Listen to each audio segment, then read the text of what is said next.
I'll say in Florida, most of our legislative wins are, most of our work is defensive right now until we get a change in leadership. So either killing a bad bill or the next best thing, if a bad bill is going to pass, getting it watered down so its harms are less. So that's sort of what happened. I guess the most recent case to talk about and most impactful would be when the legislators tried to roll back child labor laws in the state. And I'll talk about that a little more in depth. So just for context, in 2024, 2 sessions ago, um, actually before the legislative session even started, so they tried to slip it under the radar, the House introduced a bill called HB 49. So as filed, it would have allowed employers to schedule 16 and 17-year-olds overnight for unlimited hours and without breaks, even on school nights.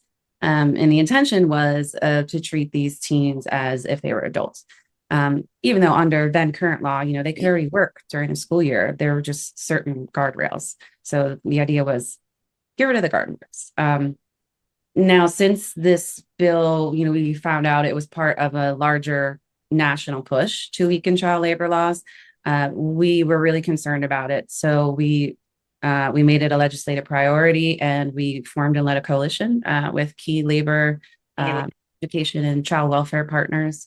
And so, some of the narratives we pushed back on. So they would say kids should work. We would say they already can, but they need a balance in education and safety. They said these are youth workers. We said these are children. They said kids need the choice. We said the choice is going to be on the employer, not the kids.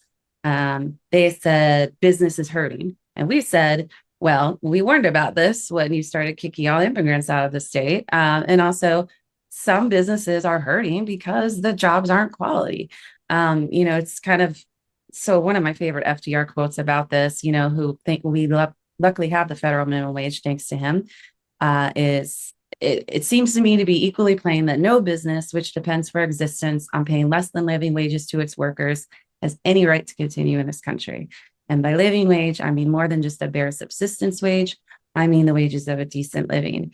And so, there's also this philosophical idea is if you're hurting that much because you're not taking care of your workers or paying them well, then maybe you don't deserve to exist in this country.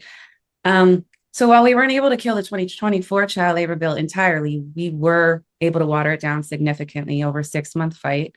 And then building on that, last session, they tried to reintroduce the bill again and make it even worse, applying it to those as young as 15. And then a huge win, we completely killed it. They did not pass it. And this year, they did not even bring it up. So we're thinking they are, at least for now, they don't want the headache. And I'll just say, what this tells us about narratives is a lot of misinformation was going around and hardly anyone was countering these big businesses and their lobbyists talking points on this. So we wanted to make sure, just like with the minimum wage issue, that, the public had the facts and they understood the nuance of this policy, but in a palatable way. So, it's always a consummate challenge here in Florida and in the South, but this time our resistance and our shared messaging paid off. And just as an example of that, we did radio shows with call-ins from the public. Think our work and our testimony got picked up by international media from, The Guardian and print to television. Swiss radio at one point was calling, and I remember they're like, "What is going on in Florida?" And it's just like, oh man, we are a laughing stock. But it was really interesting to have a complete outside perspective looking at this and talking about it.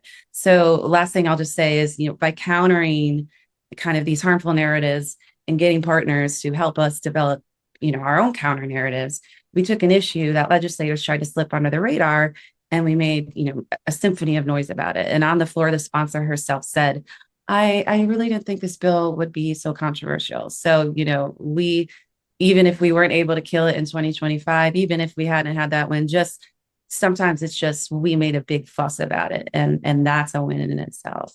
So I think that's where narratives can really come into play in these policy fights.